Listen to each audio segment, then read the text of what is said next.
नमस्कार, मनी मंत्र में आप सभी का बहुत बहुत स्वागत है। मैं हूं राहुल गुप्ता।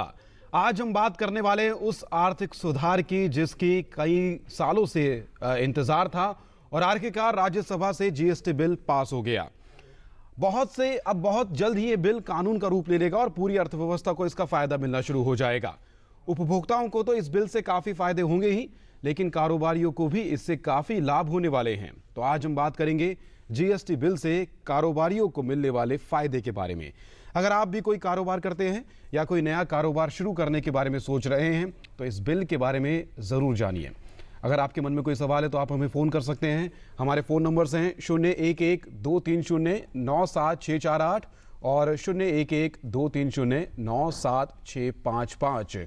आप हमें ईमेल भी कर सकते हैं। हमारा ईमेल एड्रेस है ddmoneymantra@gmail.com। सुबह 10 बजे तक का लाइव कार्यक्रम है। सुबह 10 बजे तक के लिए आपके फ़ोन कॉल्स और आपके ईमेल्स का हमें इंतज़ार है।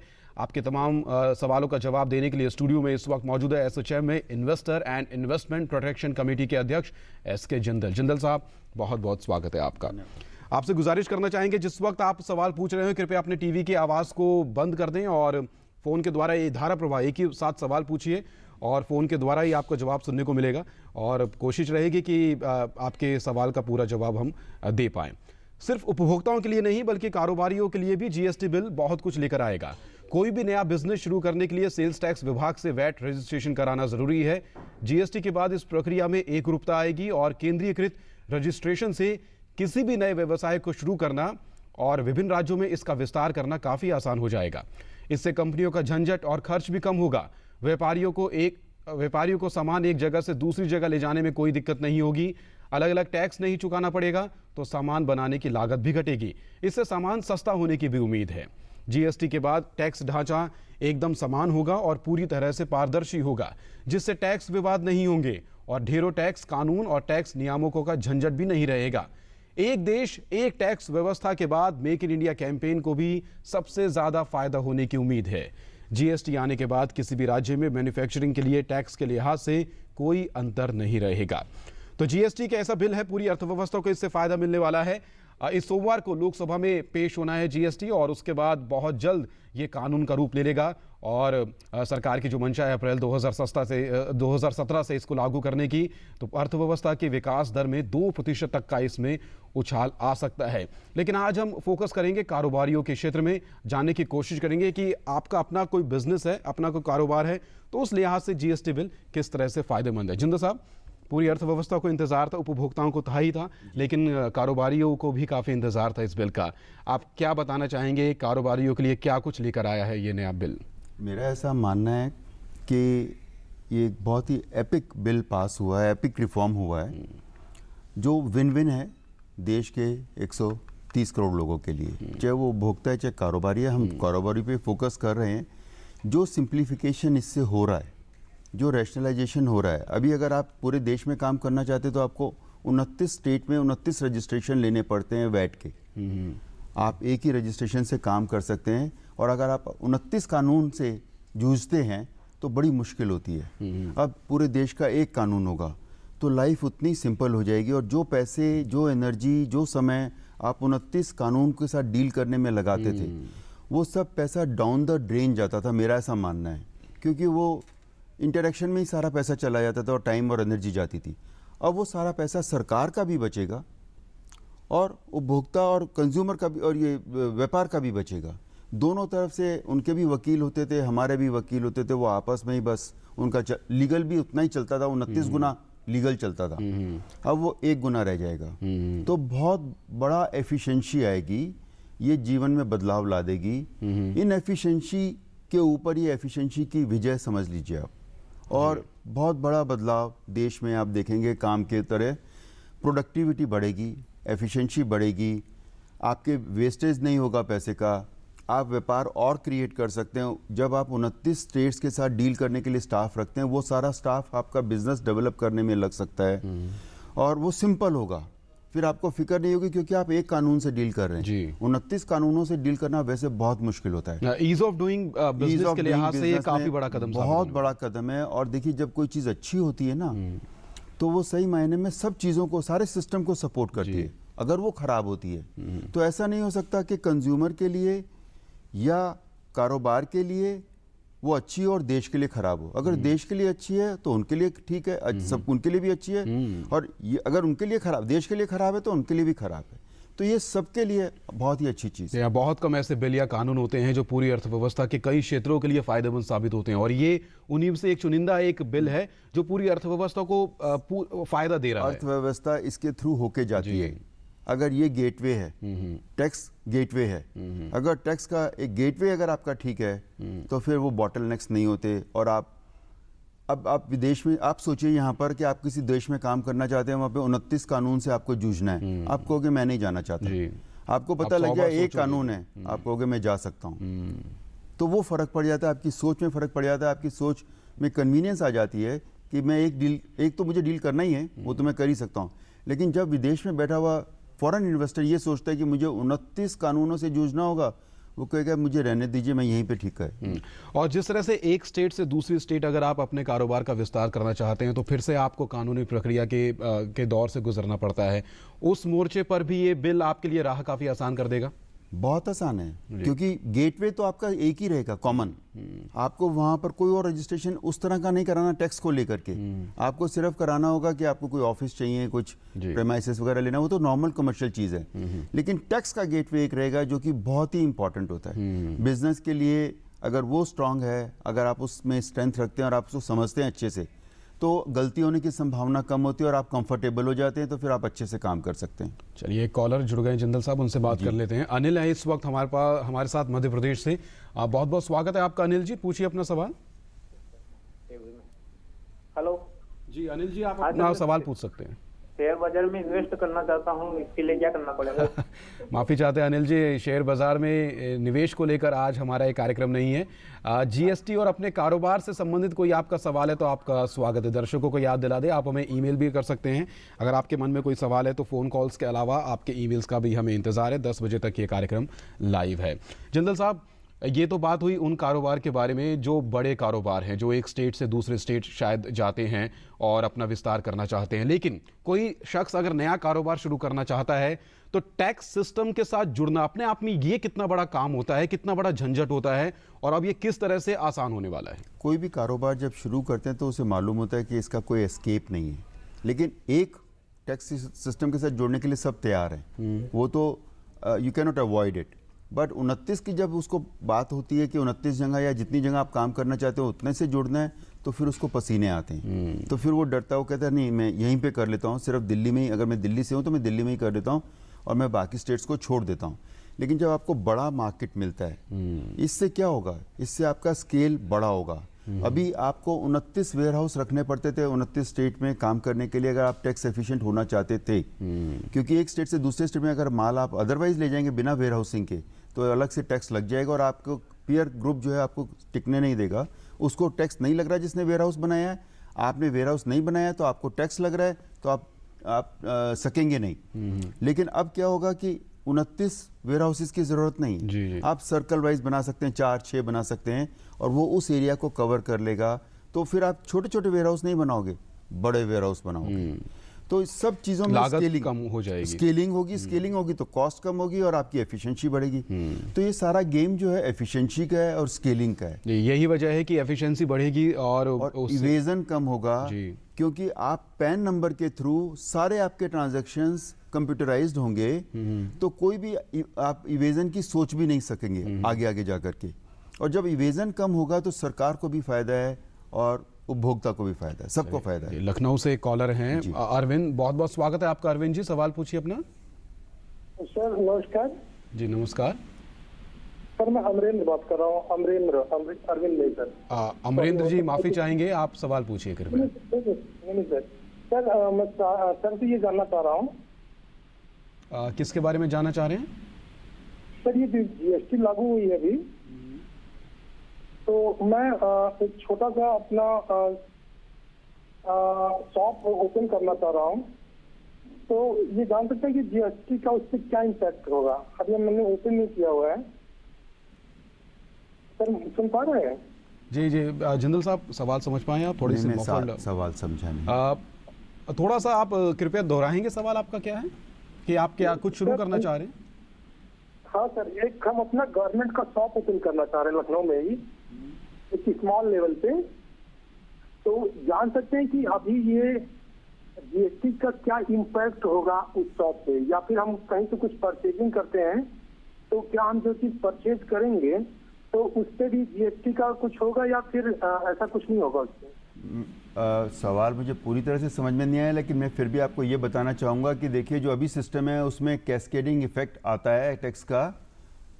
किसी भी चीज़ के ऊपर कहीं कहीं तो 40-45% तक टैक्स चला जाता है, क्योंकि टैक्स के ऊपर भी टैक्स लगता रहता है अगर स्टेज उसकी बदलती है। 4 स्टेज किसी चीज़ के कंज्यूमर तक पहुँचने में 4 स्टेज हैं, मैन्युफैक्चरर, होलसेलर, रिटेलर और फिर कंज्यूमर के पास पहुँचता है, तो 4 स्टेज हैं। तो टैक्स के ऊपर भी टैक्स लगता है जो कि इतना 40% बन जाता है। लेकिन अगर आप जीएसटी के रूट से जाएंगे तो वो हो सकता है 15% में ही कम हो जाए, 15% में ही रह जाए अंदाज़ा। तो उस केस में आपको टैक्स का बहुत भारी आपको कीमत कम देनी पड़ेगी और आपकी प्रोडक्ट के ऊपर कॉस्ट कम आएगी, तो उसकी एफिशिएंसी होगी। लेकिन एक थ्रेशोल्ड लिमिट भी होगी उसमें कि वहाँ तक आप उस टैक्स सिस्टम में कवर भी नहीं होंगे, उसके ऊपर ही जीएसटी का बेनिफिट आप ले सकेंगे। बिल्कुल जो छोटे उद्योग हैं बहुत, अगर ये उनका साल भर में 15 लाख का या 10 लाख का कुछ होगा तो हो सकता है उनको वो टच नहीं करेगा। जी, जम्मू से अगले कॉलर हैं हमारे साथ मुख्तार अहमद। अहमद साहब नमस्कार, पूछिए अपना सवाल। जी अहमद साहब, अगर आपको आवाज आ रही है तो आप सवाल पूछ सकते हैं अपना। हाँ जी, हाँ जी, हाँ जी, हाँ जी सवाल पूछिए। हेलो हेलो, मेरा सवाल है सर ये कि हमारे पास ऑलरेडी नंबर 1 चल रहा है। हाँ जी, हाँ जी, हाँ जी, मैं मुख्तार साहब बोल रहा हूँ। आपकी आवाज साफ तरीके से नहीं आ रही है, कृपया सवाल दोहराएंगे आप अपना। हाँ जी, हाँ जी, हाँ जी, हाँ जी, हाँ जी। जी जी सवाल मेरा ये है कि हमारे पास ऑलरेडी नंबर है सीएसटी जीएसटी का। ये जो नया सीएसटी जीएसटी आ रहा है जो 1 मार्च 17 को आएगा, हेलो जी, उसमें हमारे को कुछ नया नंबर तो नहीं लेना पड़ेगा? अभी से आप उसकी चिंता ना करें, अभी से आप उसकी चिंता ना करें। ये अभी लागू नहीं हुआ है, पास हो गया है। अभी इसको लागू होने में जैसे अगर 6 महीने या 8 महीने लगेंगे, तो जब वो आएगा तब तक उसके सिस्टम्स भी सब बता दिए जाएंगे और उस समय आपको जो भी कार्रवाई होगी उस समय करना होगा। अभी आपको कुछ भी नहीं करना है। इस बीच एक ईमेल भी हमारे साथ है, कई ईमेल आ चुके हैं, लेकिन के कुलकर्णी साहब का ईमेल लेते हैं। वो पूछ रहे हैं कि वेयर हाउसिंग एंड प्लेसमेंट्स पर क्या इम्पैक्ट होगा जीएसटी का। वेयर हाउसिंग के बारे में आपने बताया, लेकिन प्लेसमेंट्स के बारे पर क्या बताना चाहेंगे? जीएसटी का कुछ इम्पैक्ट होने वाला है? देखिए, ये जो प्लेसमेंट को जो ये पूछना चाहते हैं इसमें, आई थिंक ये अपने प्रोडक्ट की अलग अलग जगह, हाँ, तो वो बहुत आसान हो जाएगा। इन्वेंट्री जो है आप और एफिशिएंटली यूज़ कर सकेंगे। अगर आपने एक ही प्रोडक्ट को 29 जगह पर रखा है और वहाँ पर नहीं बिक रहा है लेकिन दूसरी जगह पर ज़्यादा चाहिए, तो आपको मूव करना पड़ता है। लेकिन अब एक ही जगह आपने कम जगहों पे रखा है तो वहाँ से तो उसने मूव होना ही था। तो आप कम इन्वेंट्री के साथ काम कर सकेंगे, आपकी इन्वेंट्री फंसेगी नहीं, किसी पॉकेट में जाकर के फंस गए। 29 पॉकेट्स में अगर चली जाती है तो एफिशिएंटली यूज़ नहीं होती। चलिए, पुणे से राजेंद्र इस वक्त कॉलर हमारे साथ हैं। राजेंद्र जी नमस्कार, पूछिए अपना सवाल। हाँ नमस्कार सर, हम नया टेक्सटाइल का काम चालू किए हुए हैं, तो उसके लिए मतलब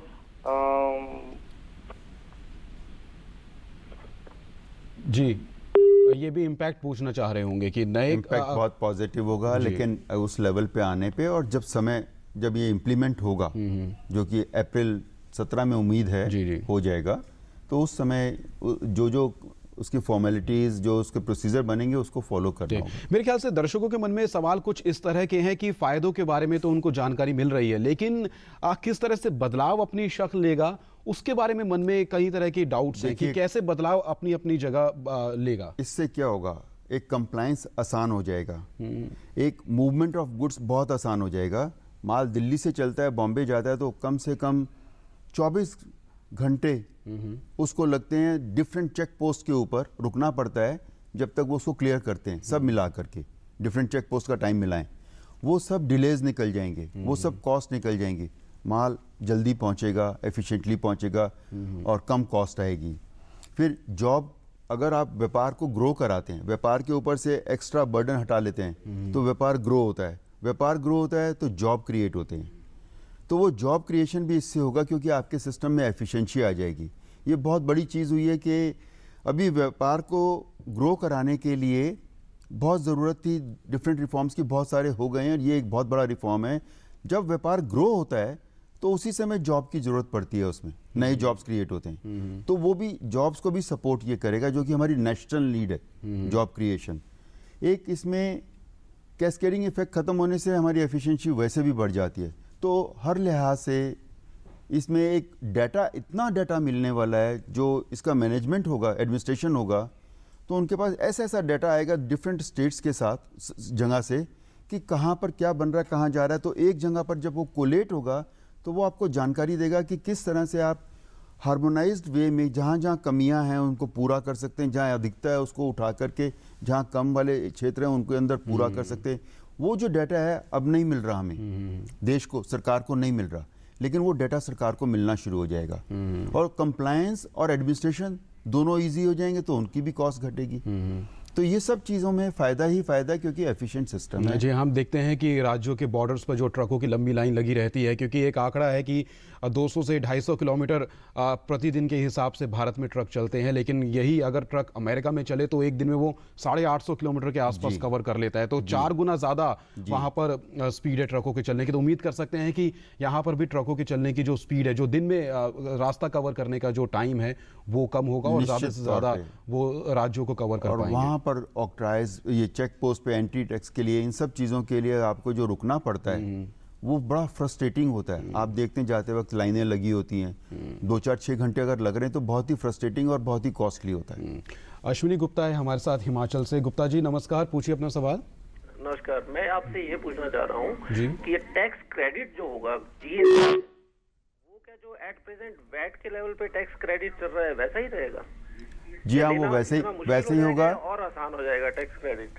वो और आसान हो जाएगा, क्योंकि पूरा देश जो है एक माना जाएगा, तो डिफरेंट स्टेट के आपको टैक्स सेट ऑफ लेने में बहुत आसानी होगी।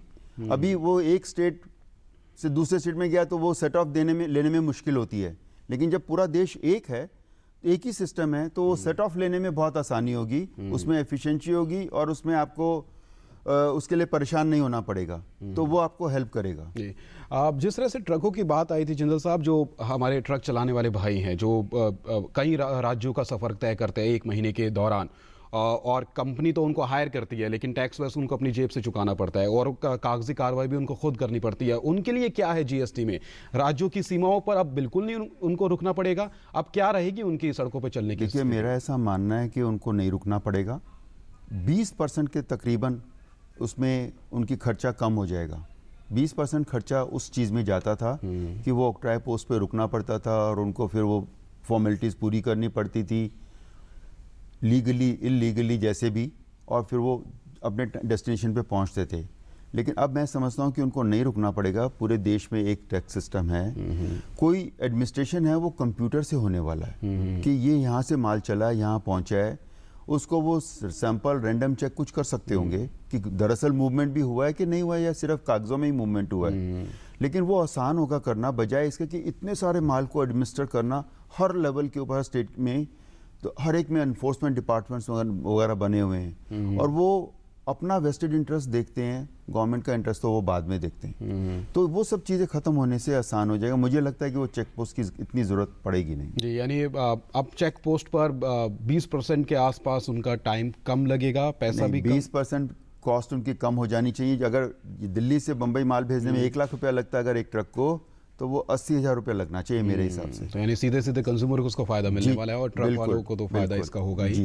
पंकज हमारे साथ कॉलर हैं, कार्यक्रम के आखिरी कॉलर। बहुत बहुत स्वागत है आपका पंकज जी, सवाल पूछिए अपना।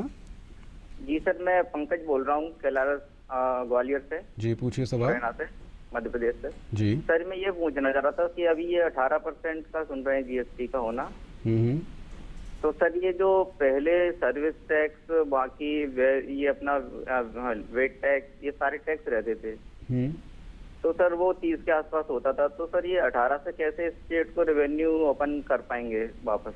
जी, स्टेट को जो रेवेन्यू का सरकार उसकी भरपाई करेगी, केंद्र भरपाई करेगा उसको 5 साल तक। देखिए, इसमें बहुत सारे आयाम हैं, बहुत सारे टैक्सेस में रेट कम और ज़्यादा होगा। कुल मिलाकर के उन्होंने बड़ी पिक्चर ली है, कितना सेट ऑफ में चला जाएगा, कितना हमारी कॉस्ट कम हो जाएगी। जब 20 तरह के टैक्स कलेक्ट करते हैं तो 20 तरह की कॉस्ट आती है।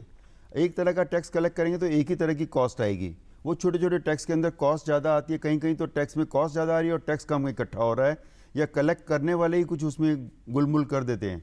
लेकिन अब एक ही जगह पे कलेक्ट होना है तो एक ही जगह की कॉस्ट आएगी, और सब मिला करके उन्होंने स्टडी कर लिया है कि यही तरीका है इसको करने का, और इसमें वो जो खर्चे जा रहे थे कलेक्ट करने में वो सब बचेंगे, और जो एडिशनल जो लोग टैक्स की चोरी कर रहे थे वो भी जब इसमें आ जाएंगे। अब ऐसा होने वाला है कि टैक्स की चोरी करना ज़्यादा कीमती होगा, टैक्स पे करना ज़्यादा आसान होगा और कम कॉस्ट आपकी आएगी। तो वो चोरी करने वाले भी इस तरफ आना चाहेंगे, वो चोरी करने की तरफ नहीं जाएंगे, वहाँ पे कॉस्ट ज़्यादा होगी, उनके माल को खरीदना कोई चाहेगा नहीं, क्योंकि उसमें सेट ऑफ नहीं मिलने वाला। वो इधर ही उनको भी इधर आना पड़ेगा क्योंकि काम आसान हो जाएगा। कुछ लोगों का अगर शंका है कि सरकार का रेवेन्यू कम हो जाएगा, वो ऐसा नहीं है। ऐसा नहीं सरकार होगा। का रेवेन्यू बढ़ने ही वाला है, आम लोगों को भी फायदा होने वाला है, सरकार को भी फायदा होने वाला है। सबके लिए तभी ये win-win है। आर्थिक सुधार का जो बड़ा कदम माना जा रहा है आजादी के बाद से अब तक का।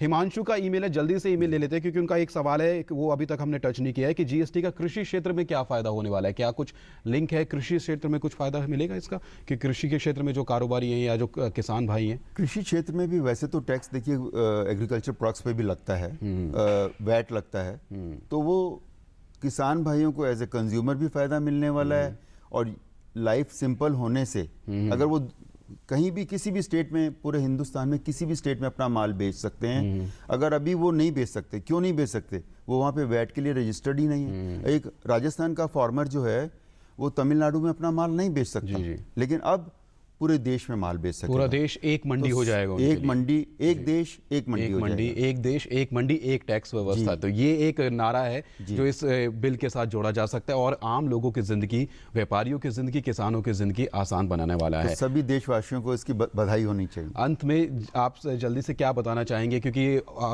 पूरी उम्मीद है कि अप्रैल 2017 से इसको लागू किए जाने की पूरी कोशिश है।